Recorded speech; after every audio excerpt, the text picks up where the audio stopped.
And planning is a very important thing in a company since it's where control is carried out and they can visualize the function of the management system with the available resources from labor, materials, machinery, etc.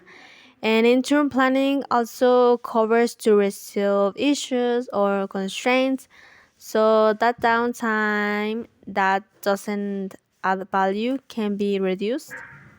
And I have been in a projects where the entire product team makes a meeting of 2 3 days a week depending on the situation, and through the task pack planner the planning is carried out to be able to execute the actions, and it range from quality, material, safety, cost, manufacturing, operational excellence, etc.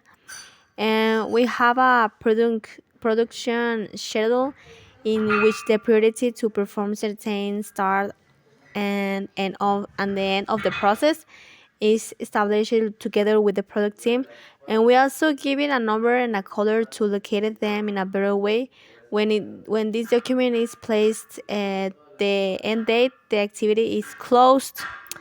And with this document, we all manage to be efficient since there is a planning in order to reach our goal.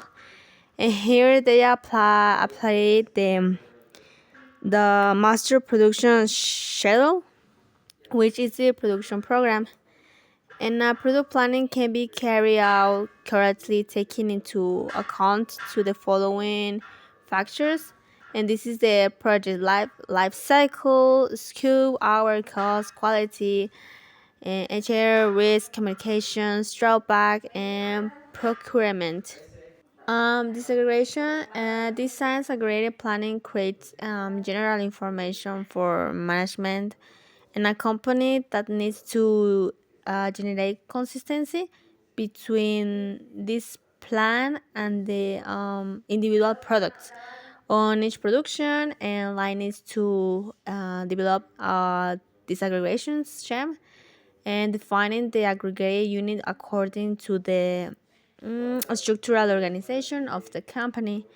And this only applies when the aggregated production unit corresponds to a certain type of product of the company.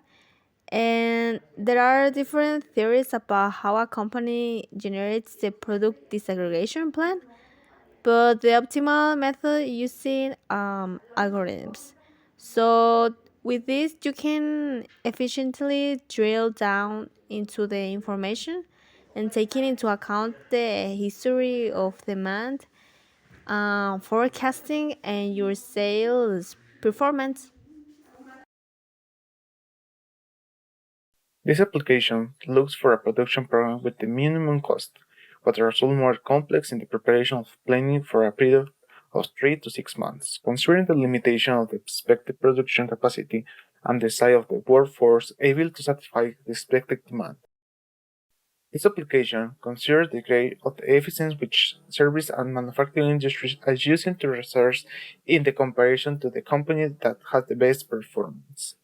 These applications seek and define the optimal set of products, but consider that some of them need several resources and have different costs.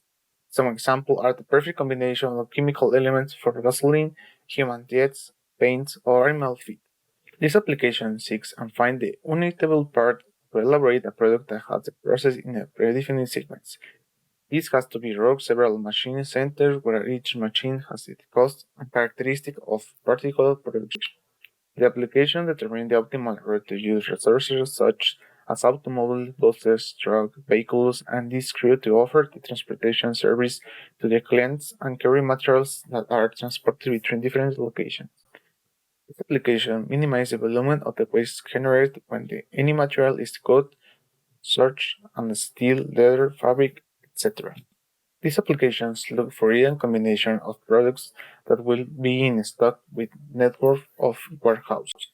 This creates a ultimate program of shipment to distribute the products between warehouse and factory or between retailers and warehouse. Research the perfect location of the new plant. For doing so, it necessary evaluate the shipping cost as well as supply demand sources. This is based on finding the route to lower cost for handling material and machine between the departments of a plant of the power transportation material from warehouse to a workplace. As being seen, correct operation management helps the company to greater efficiency in the process. Companies, regardless of what they do or the product they offer, focus on certain activities that are essential in the market, such as planning, programming, and control of their process. One way to control this process could be with a pair diagram that is used to plan in detail the tasks that are done in a project.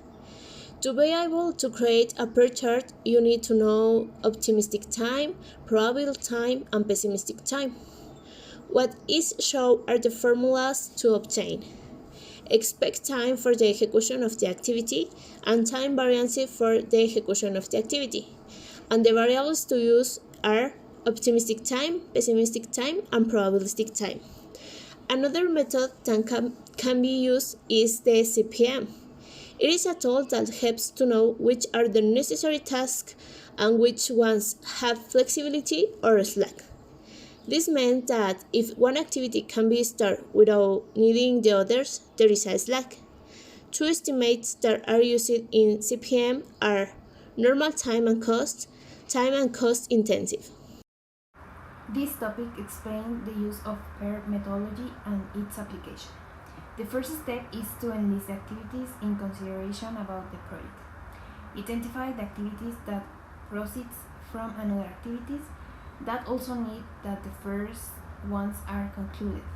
Also, we have to register the phases and time in a chart. Inside the process, we can find fictional activities that don't generate cost. Finishing the explanation, we can get the final time of elaboration of the project with the regression calculation method. The PERT can help us to give an estimation of the time duration of it. To identify the critical route to the PERT and CPM methodology, we must follow the next step.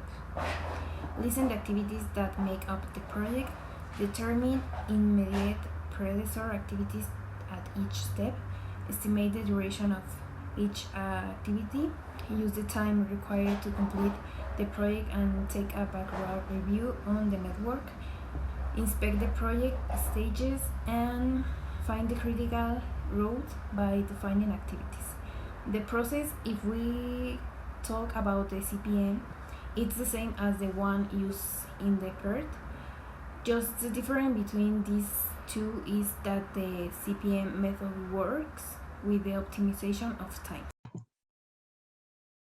So, in conclusion, we have three important points in the two topics we have seen.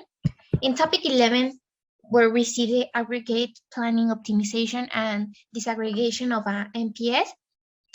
The first one is before we start an operation, it's obviously necessary to make like the correct planning, to consider what are the resources that we are going to use, how much we spend, what is the missing, and how to obtain it on time, and the cost. The second one, when we have all the data obtained, we need to make a simulation of how to allocate the resources to obtain the greater efficiency on the process.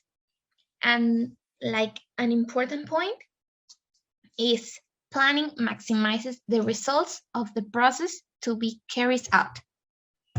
At topic 12, we see networks with probabilistic timing and project shortening. At first one, we have like a